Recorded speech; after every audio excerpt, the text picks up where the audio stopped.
Je veux bien, ouais.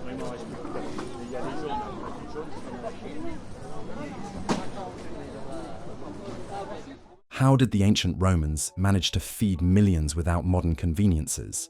No grocery stores, no refrigerators, not even proper kitchens in most homes. The stakes were enormous. One disruption could mean riots in the streets. Yet, they mastered one of the most astonishing food supply chains in history. What secrets did they use to keep the masses fed and their empire thriving? The answer might surprise you. If you had to bet on the most important food in ancient Rome, put all your money on bread. It was the fuel that kept the city running. Every day, people would line up at bakeries to grab a fresh loaf because most homes didn't even have a kitchen, let alone an oven. But where did all that grain come from? When Rome's population exploded to over 1 million people, the city couldn't just rely on local farms. That's when they turned to their empire for backup. Rome's survival depended on a steady flow of grain from across the empire. But the real powerhouses? North Africa, Sicily, Sardinia, and the Black Sea region, fertile lands that kept the city fed. Without constant shipments, things could get bad fast. Delays, bad weather, or supply shortages could mean empty streets, angry crowds, even riots. The government had to keep everything running smoothly. Farming, shipping, storage, and distribution all had to work like a well-oiled machine. So, what happened when all that grain arrived in Rome?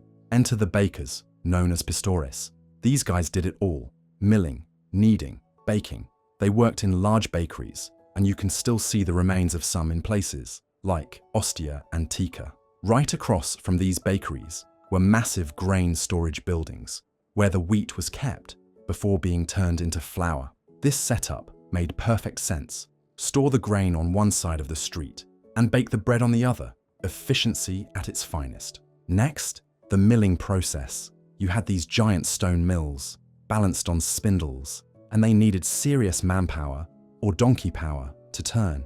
If you were unlucky enough to be a slave stuck with this job, your days were spent walking in circles, pushing a wooden pole attached to the mill. It was back-breaking work, but out came the flour, ready to be mixed, leavened, and baked into bread. The final step, tossing the loaves into a wood-burning oven and selling them fresh every day. Now, many people wonder, what did Roman bread taste like? Was it anything like what we eat now? Surprisingly, there are a lot of similarities. The Romans used grains like spelt, emmer, millet, and barley, some of which are still used today, especially in Italy. Modern bread might be more refined, but ancient grains have made a comeback among bakers who appreciate their rich, nutty flavors. If you visit a bakery in Italy today, you'll see a tradition that goes straight back to the Romans. Fresh bread, made daily, sold to people who wouldn't dream of eating day-old loaves. Italy even has seed banks to preserve ancient wheat varieties, treating them like gold. And thanks to carbonized loaves from Pompeii, along with Roman art showing detailed depictions of bread, we actually know what their loaves looked like. Pretty wild, right? But what's wilder is that Rome didn't leave its grain supply to chance. Instead, the government ran a massive welfare program called the Annona, providing free or cheap grain to hundreds of thousands of people. This wasn't just a kind gesture. Without it, many citizens would starve. But running this system was a huge challenge. Every step had to work perfectly. Farming, shipping, storage, and distribution. If anything went wrong, the consequences could be devastating. Now, remember Ostia Antica. This place was the heart of it all. And trust me, its story is fascinating. The bustling port city of ancient Rome was the heart of the empire's massive food supply system. It wasn't just some ordinary port.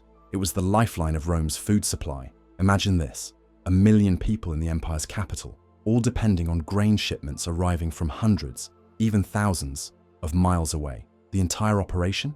It was like a well-oiled machine. Giant cargo ships packed with wheat from Egypt and North Africa, docking at Ostia's massive harbors. Workers rushed to unload the grain into enormous warehouses before sending it upriver to Rome. And get this system was so efficient, it could probably give modern supply chains a run for their money. Who would have thought ancient Rome had logistics on lock like that? But here's where things get even crazier. Keeping this whole system from falling apart took an insane level of control. Rome had to oversee everything: farmers growing wheat in distant provinces, shipbuilders crafting gigantic grain carriers, and workers constantly measuring, storing, and distributing food like their lives depended on it because, well, they kind of did. And timing, oh, it had to be flawless. The Mediterranean was only safe for sailing from spring to fall, which meant every shipment had to arrive on schedule. One bad storm, one failed harvest, and boom, Rome was on the brink of disaster. No grain meant no bread, and no bread meant angry, starving citizens. And trust me, the last thing you wanted in ancient Rome was a hungry mob. One of the best preserved warehouses in Ostia gives us a look at how grain was stored. Picture a massive open space, lined with storage rooms stacked high with sacks of wheat. Ships would arrive, workers would unload the grain, and every sack was carefully counted and logged before being sent upriver to Rome. Accuracy was everything. One mistake could mean shortages, or worse, riots. The mensors, the officials in charge of measuring the grain, were so important that they even had their own temple and hall in Ostia. But before we dive deeper into grain storage, let's take a fascinating detour and talk about one of the most unexpected flexes in ancient Rome, the tomb of Marcus Vigilius Eurysaces. Never heard of him? No worries, because this guy wasn't a famous general or a senator. He wasn't a poet, a philosopher, or some legendary hero. Nope, he was a baker. That's right, this man made his fortune kneading dough, quite literally, and he made sure everyone knew it. Eurysaces didn't just settle for a modest grave like most people. Oh no, he went all out, building a massive, one-of-a-kind tomb right outside Rome's city wall. And this thing wasn't just big, it was a full-blown monument to his baking empire. The design is wild, with strange circular openings that some historians believe were inspired by grain storage bins or kneading troughs. And the real showstopper, the carvings covering the tomb. These aren't just decorative patterns or gods and goddesses. No, they tell a story, step by step, of how bread was made in ancient Rome. You see workers grinding grain, kneading dough, baking loaves, and weighing them for sale. It's basically an ancient instruction manual carved in stone, a tribute to the very business that made Eurysaces rich. But wait, Eurysaces wasn't born into wealth. He was most likely a freedman, meaning he started life as a slave. Imagine that. A man who had nothing, rising up through sheer hard work and smart business, becoming so successful that he built one of the most unique tombs in Rome. And make no mistake, this wasn't just a place to bury his body. This was a statement. His tomb practically screams, "I made it. I fed the people of Rome. I turned flour into fortune." It's one of the best examples of how even in ancient Rome, the right trade and a whole lot of hustles could take you from the lowest ranks of society to a legacy that would last thousands of years. You must be wondering, why does this matter? So, think about this for a second. The most powerful city of the ancient world, home to over 1 million people, relied on a supply chain that stretched across continents. They had no modern technology, just ships, manpower, and a strict system of organization. One bad harvest, one storm sinking a few grain ships, and Rome could go from thriving metropolis to starvation crisis. All they had was bread. And that bread wasn't just food, it was power. Keep the people fed and the empire stays stable. Fail, and you've got revolts, riots, and political chaos. The emperors knew this, which is why controlling the grain supply was just as important as winning wars. And here's the crazy part. Some of these methods are still in place today. Italians still prize their bread, still bake it fresh daily, and still use ancient grains that date back to Roman times. The next time you grab a loaf of bread, think about the thousands of years of history behind it. The Roman Empire may have fallen, but its bread-making legacy is very much alive. And just when you think providing food was an art for them, let me tell you there's more. Because how did they store a large amount of food without any chemicals or electricity back then? The ancient Romans were absolute masters of food storage, so much so that some of their supplies stayed edible for decades, without freezers, airtight containers, or artificial preservatives. Sounds unbelievable, right? But their survival depended on it. So how did they do it? What genius techniques did they have that kept food fresh for up to 20 years? The Roman biggest secret weapons were salting and drying. Say what you will about the Romans, but they sure knew how to make the most of their resources. In an era without modern refrigeration, they relied on two of the oldest and most effective preservation methods: salting and drying. This wasn't just about keeping food from rotting. It was the backbone of Roman food security, fueling armies, sustaining cities, and keeping trade booming. The Romans took their proteins, pork, beef, fish, and heavily coated them in salt, sometimes using up to 30% of the meat's weight. This process, called osmosis, drew moisture out, reducing bacterial activity by over 90%. The result? Meat and fish that could last for months, sometimes years.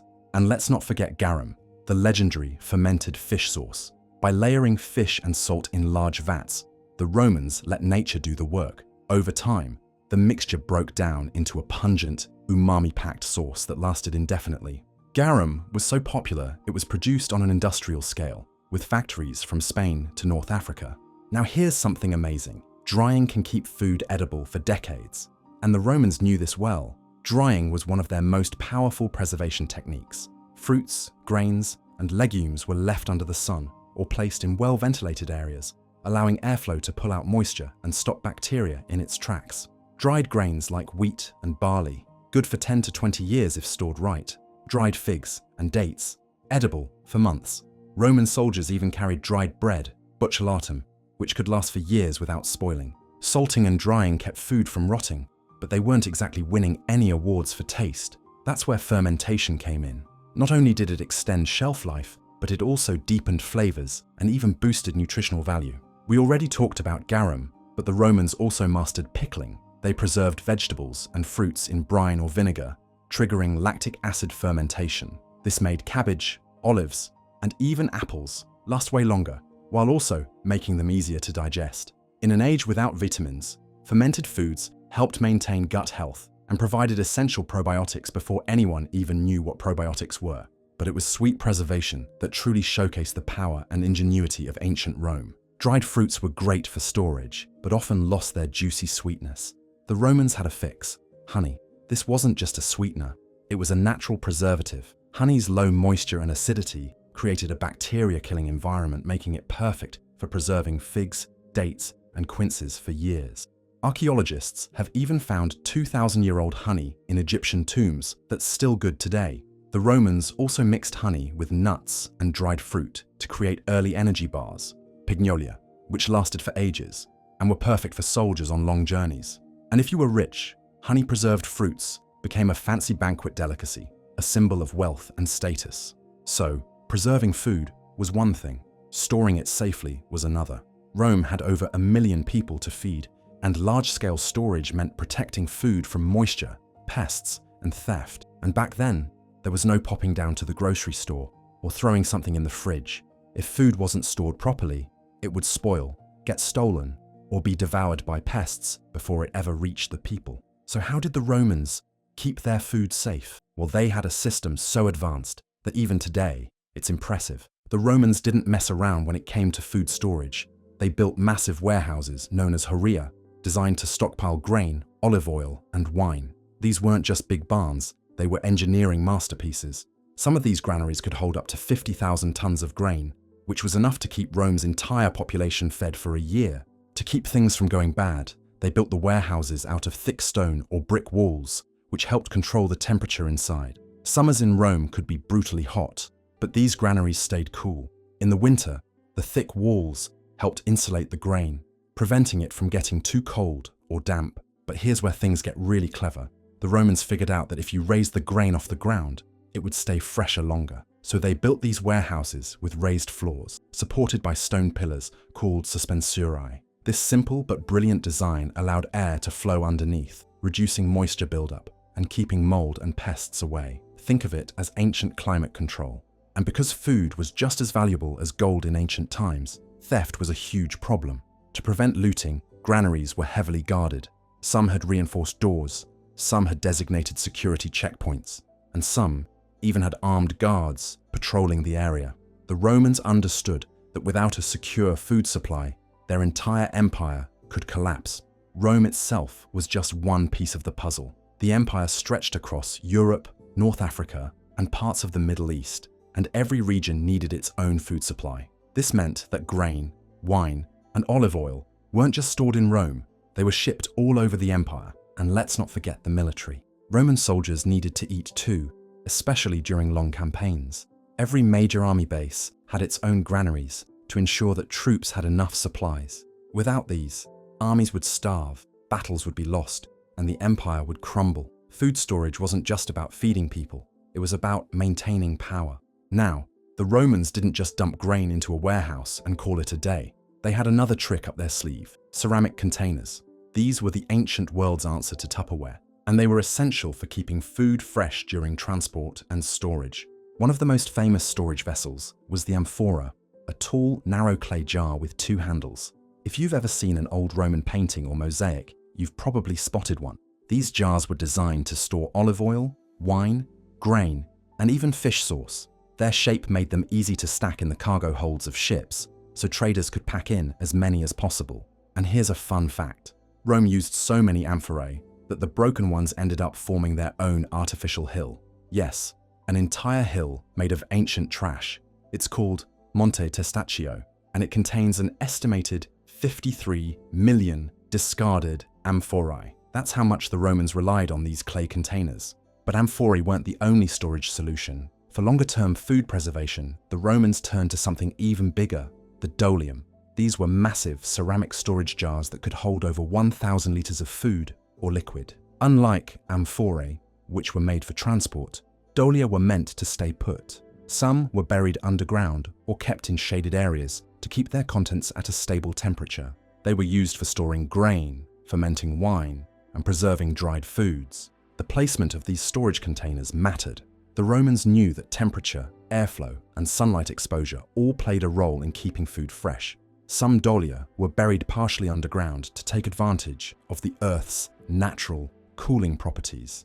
Essentially, an ancient version of a root cellar. But why this was such a big deal? If you think about it, the ability to store food on such a massive scale is one of the main reasons Rome was able to grow into a powerful empire. Without granaries, without trade networks, without secure storage methods, the city wouldn't have been able to support a population of over 1 million people. Soldiers wouldn't have been able to march for months without running out of food. Trade wouldn't have flourished the way it did. The Romans didn't just know how to store food. They perfected the art of large-scale food security. And honestly, considering they did all of this over 2,000 years ago without modern technology, that's pretty incredible. From granaries to ceramic containers, from salting and drying to fermentation and honey preservation, their techniques were so effective that archaeologists today still find edible remnants of their ingenuity. Now, the interesting question is, if they built an entire hill out of broken jars, what other ancient secrets are still waiting to be uncovered? Are these strategies useful for us now? Do let us know your views in the comments below. If you like this video, hit the subscribe button and bell icon. Thanks for watching.